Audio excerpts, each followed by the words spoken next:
Assalamualaikum warahmatullahi wabarakatuh. Hari ini tepatnya di sore hari saya berada di Sungai Krung Ineng, sungai yang mengalir membelah Nagan Raya dari Betong sampai ke Kuala Tuha.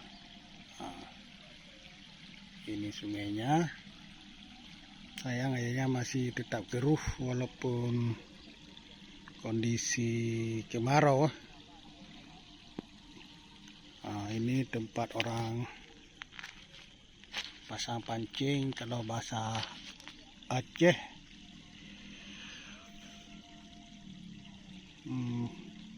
kawin ke kerling dengan sistem pegat abah, yaitu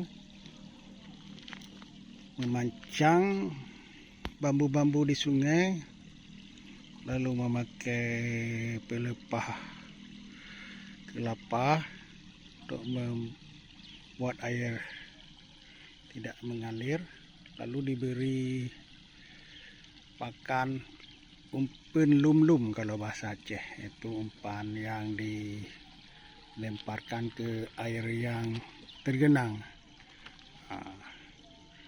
Ini di paduk, ini kalau bahasa Aceh paduk, dikasih batu. Jadi kalau ada tarikan langsung terdengar pring, berarti udah ada tarikan. Sebelah sana juga ada orang yang pasang. Ini kondisi sungainya. Di sana pun banyak orang lagi mandi karena kondisi sekarang banyak sumur yang kering, termasuk sumur saya sendiri airnya kering. Ini biasanya nanti menjelang maghrib baru ada tarikan ataupun malam. Karena ini baru, kata orang punya, Mas Jalil, baru saja dibuat,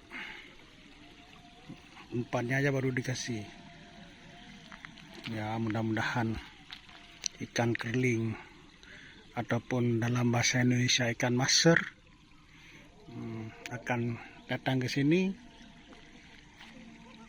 dan memakan umpan pancing beliau.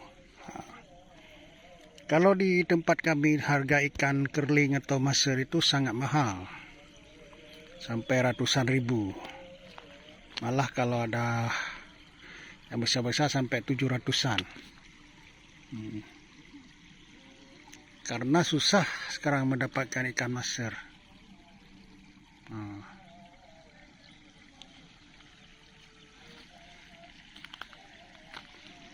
Di sini saya spill juga lokasi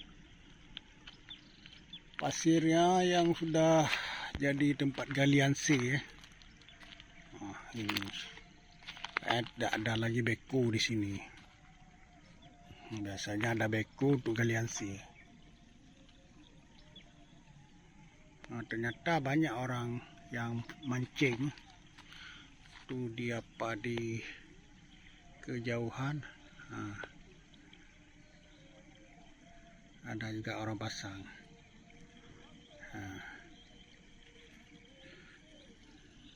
Ini yang sebelah tadi teriak-teriak sudah ada yang kena, ada yang makan.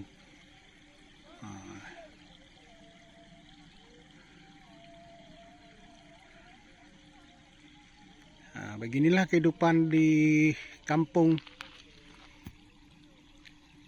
masih sangat alami dan sangat menyenangkan.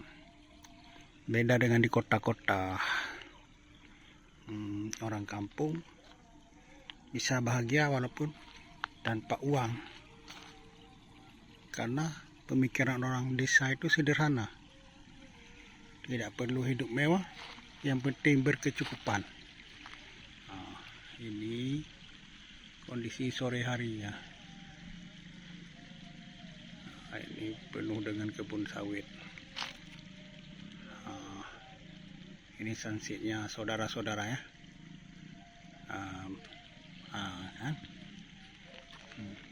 Kalau dulu ini sungai besar, tidak seperti ini. Semua penuh dengan air. Waktu saya masih kecil-kecil, saya sering mandi di sini. Enak kali dulu kita mancing nila. Banyak nila dulu waktu airnya masih jernih. Sayang sekarang airnya nggak mau jernih-jernih lagi, entah apa penyebabnya. Dulu tidak ada jembatan nih, jembatan ini ya. Ini jembatan yang menghubungkan Simpang 4 dengan Kutamakmu, Gunung Rubo, Macah, dan Melabuh 2. Dulu pakai rakit.